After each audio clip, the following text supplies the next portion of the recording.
क्या आपने कभी सोचा है कि बाइक का टायर जल्दी घिस जाता है जबकि कार का नहीं? ऐसा क्यों? क्या आपको पता है कि क्रिकेट मैच शुरू होने से पहले खिलाड़ियों के साथ छोटे बच्चों को क्यों खड़ा किया जाता है? या फिर क्या आप उस लड़की के बारे में जानते हैं जो हर हफ्ते दुल्हन बनती है? क्या आपको पता है कि एक लड़की अपना पाद बेचकर लखपति बन चुकी है?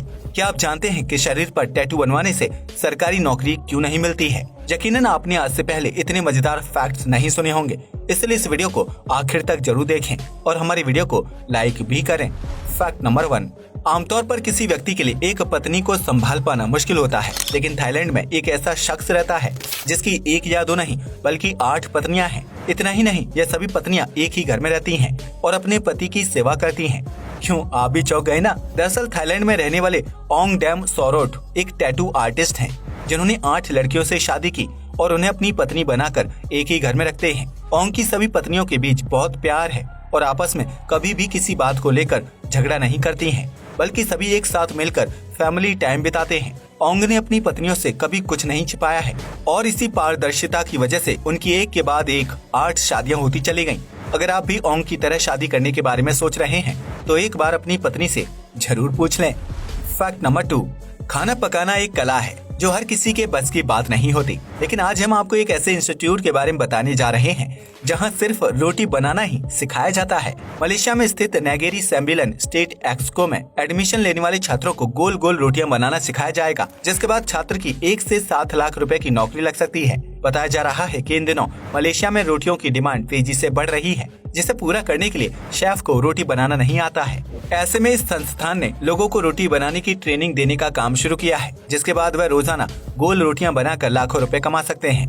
मलेशिया में कमरुल रेजाल एबंग टेम्बार्ग रेस्तरा के मालिक हैं। उनका कहना है कि वीकडेज पर वो एक दिन में करीब 500 रोटियां तक बेच देते हैं, जबकि वीकेंड में यह आंकड़ा 700 रोटियों तक पहुंच जाता है। फैक्ट नंबर 3, अगर आप एक कुत्ता पालना चाहते हैं लेकिन उसकी देखभाल करने से डरते हैं तो आपके लिए रोबोट डॉग बिल्कुल सही रहेगा। इस आधुनिक कुत्ते को चीन की एक कंपनी ने तैयार किया है, जिसे साइबर डॉग के नाम से जाना जाता है। यह रोबोट बिल्कुल एक कुत्ते की तरह दिखाई देता है जो 4 पैरों पर चलता है और पालतू कुत्ते की तरह मालिक की हर कमांड को फॉलो करता है। इस साइबर डॉग में एक से बढ़कर एक शानदार सॉफ्टवेयर मौजूद है, जिनकी वजह से यह धूप, बारिश और आंधी तूफान जैसी प्राकृतिक आपदाओं को आसानी से सेंस कर सकता है। इस डॉग के साथ आप वॉक या रनिंग पर भी जा सकते हैं, जो दुश्मन पर हमला करने और अपने मालिक की सुरक्षा करने का काम भी करता है। साइबर डॉग को खरीदने पर आपको इसके खान पान और देखभाल की चिंता नहीं करनी होगी। बस इसे दिन में एक बार चार्ज कर लीजिए, फिर बाकी काम यह डॉग अपने आप पूरा कर लेगा। फैक्ट नंबर 4, आमतौर पर खाना खाने के बाद शरीर के अंदर चलने वाली रासायनिक क्रिया की वजह से पेट में गैस बनती है, जिसे इंसान फार्ट या पाद के रूप में बाहर निकालता है। पाद मारना आपके लिए भले ही शर्मिंदगी की बात हो सकती है, लेकिन अमेरिका की एक एक्ट्रेस इससे लाखों रुपए की कमाई कर रही है। जी हाँ, आपने बिल्कुल सही सुना। अमेरिकी एक्ट्रेस स्टेफनी मैटो हर हफ्ते अपने पाद से भरे 50 जार ऑनलाइन बेचती हैं और इससे उन्हें रोजाना लाखों रुपए की कमाई होती है। स्टेफनी ने पाद से भरे हुए एक जार को $1000 में बेचना शुरू किया था, जिससे उन्हें हर हफ्ते 38 लाख रुपए की कमाई होती है। ऐसे में स्टेफनी ने ज्यादा पैसे कमाने के लिए ज्यादा खाना खाना शुरू कर दिया ताकि उन्हें अधिक पाद आए, और ऐसा हुआ भी।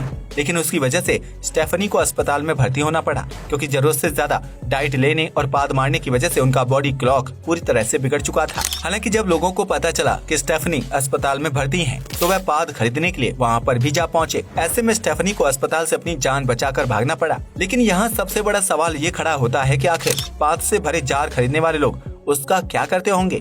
आपको बता दें कि अमेरिकी नागरिक ड्रग्स जैसे नशे करते हैं। ऐसे में उन्हें ड्रग्स से सस्ता विकल्प फार्ट मिल चुका है, जिसे सूंघकर वह एक प्रकार का नशा करते हैं। स्टेफनी बताती हैं कि उन्होंने पाद बेचने का काम सिर्फ इसलिए शुरू किया था कि सोशल मीडिया पर लोग उन्हें ज्यादा से ज्यादा देखें और उन्हें पैसे कमाने में मदद मिले। लेकिन वो नहीं जानती थी कि लोग उनसे प्रभावित होकर पाद खरीदने के लिए भी तैयार हो जाएंगे। यह अजीब लेकिन बिल्कुल सच है। हालांकि स्टेफनी जब से बीमार हुई उसके बाद से उन्होंने अपना पाद बेचना छोड़ दिया है। अगर आप भी दिन भर पादते रहते हैं तो उसे जार में भरकर ऑनलाइन बेचना शुरू कर दीजिए, क्या पता आपको भी कोई खरीदार मिल जाए।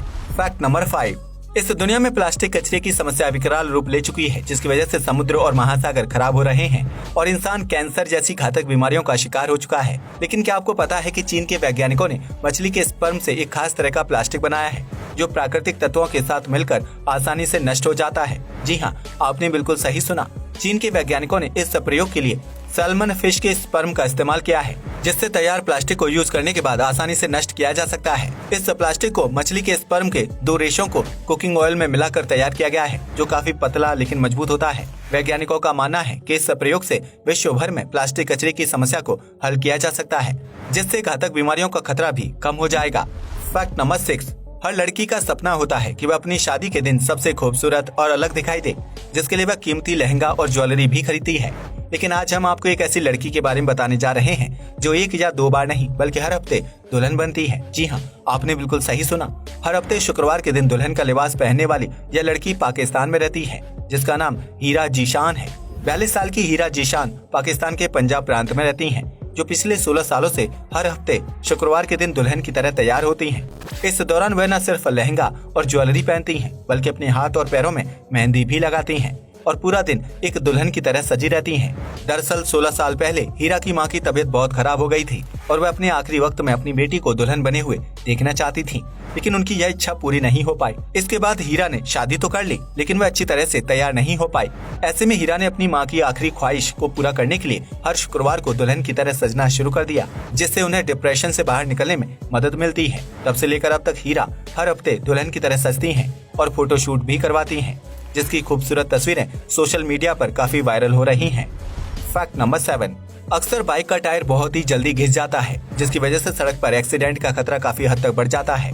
वहीं कार का टायर लंबे समय तक नहीं घिसता है, लेकिन क्या आपने कभी सोचा है कि ऐसा क्यों होता है? दरअसल कार का टायर तैयार करने के लिए उसमें कच्चे माल के साथ साथ कार्बन मिलाया जाता है, जिसकी वजह से टायर को मजबूती और पर्याप्त लचीलापन मिलता है। ऐसे में जब कार्बन से तैयार टायर को कार में लगाया जाता है तो वह कई किलोमीटर की दूरी तय करने के बाद भी नहीं घिसते हैं और आसानी से चलते रहते हैं। आपको बता दें कि बिना कार्बन वाले टायर आमतौर पर 8000 किलोमीटर की दूरी तय करने पर घिस जाते हैं, जबकि कार्बन से तैयार किए गए टायर 1 लाख किलोमीटर से भी ज्यादा की दूरी आसानी से तय कर लेता है।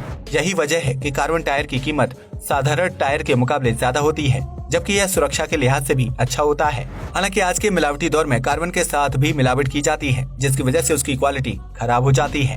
फैक्ट नंबर 8, आज तक आपने कई प्रकार के खूबसूरत डिजाइन वाले घर देखे होंगे, लेकिन क्या आपने कभी कैमरे के आकार वाला घर देखा है? अगर नहीं तो हम आपको बता दें कि यह अनोखा घर आपको कर्नाटक के बेलगाम शहर में देखने को मिलेगा, जो अपने आप में कारीगरी का एक अद्भुत नमूना है। दरअसल बेलगाम में रहने वाले रवि होंगल को फोटोग्राफी का बड़ा शौक था, लिहाजा उन्होंने अपने घर को ही कैमरे के शेप में बनवा लिया। रवि का यह अनोखा घर 3 मंजिला ऊंचा है, जैसे लेंस और रील की तरह दिखने वाले आइटम्स से तैयार किया गया है। इस घर को बनाने में 71 लाख रुपए का खर्च आया है, जो अंदर और बाहर से बिल्कुल कैमरे की तरह दिखाई देता है। ऐसे में आप समझ ही सकते हैं कि अगर किसी इंसान की दीवानगी सारी हदें पार कर ले तो वह क्या कुछ कर सकता है। फैक्ट नंबर 9, भारत में क्रिकेट फैंस की संख्या लाखों करोड़ों में है, जो मैच शुरू होने से 10 मिनट पहले ही टीवी के सामने बैठ जाते हैं। ऐसे में मैच शुरू होने के पहले दोनों टीम के खिलाड़ी कुछ बच्चों के साथ मैदान में आते हैं और फिर बारी बारी से दोनों देशों का राष्ट्रगान गाया जाता है। लेकिन क्या आपने कभी सोचा है कि खिलाड़ियों के साथ इन बच्चों को खड़ा क्यों किया जाता है? अगर नहीं तो हम आपको बता दें कि क्रिकेट खिलाड़ियों के साथ खड़े होने वाले यह बच्चे किसी न किसी NGO से ताल्लुक रखते हैं, जिन्हें प्रचार के मकसद से मैच में लाया जाता है। ऐसे में मैच शुरू होने से पहले ये बच्चे खिलाड़ियों के साथ खड़े होकर राष्ट्रगान गाते हैं और अपने NGO का प्रचार करते हैं, ताकि उन्हें अच्छी शिक्षा व इलाज के लिए डोनेशन मिल सके। आपको बताते कि इन सभी बच्चों को NGO द्वारा दी गई ड्रेस पहनाई जाती है, जिसमें NGO का नाम और लोगो छपा होता है। यही वजह है कि घरेलू या अंतर्राष्ट्रीय मैच के दौरान विभिन्न NGO से संबंध रखने वाले बच्चों को मैदान में खिलाड़ियों के साथ खड़े होने का मौका मिलता है। फैक्ट नंबर 10, भारत में सरकारी नौकरी प्राप्त करना बहुत ही मुश्किल है, जिसके लिए प्रत्याशी को कठिन परीक्षा और इंटरव्यू से गुजरना पड़ता है। लेकिन क्या आप ये जानते हैं कि परीक्षा और इंटरव्यू के अलावा सरकारी नौकरी पाने के लिए प्रत्याशी को एक और सख्त नियम का पालन करना होता है, जिसके तहत उसे अपने शरीर पर टैटू गुथवाने की अनुमति नहीं होती है। दरअसल बॉडी पर टैटू बनवाने से त्वचा और कैंसर जैसे घातक रोग हो सकते हैं, जिसकी वजह से पुलिस और आर्मी जैसी सरकारी नौकरी करने वाले लोगों का स्वास्थ्य खराब हो सकता है। इसके अलावा टैटू बनवाने वाले लोगों को अपने काम के प्रति कम जिम्मेदार समझा जाता है। इसलिए सिविल सर्विस करने वाले अधिकारियों से ये उम्मीद की जाती है कि वे अपनी नौकरी को गंभीरता से लें। हालांकि पियोन या चौकीदार जैसे पदों के लिए टैटू वाले नियम को सख्ती से फॉलो नहीं किया जाता है। लेकिन अगर आपको उच्च पद पर नौकरी करनी है तो उसके लिए आपकी बॉडी पर टैटू नहीं होना चाहिए। आज के लिए बस इतना ही। जय हिंद दोस्तों।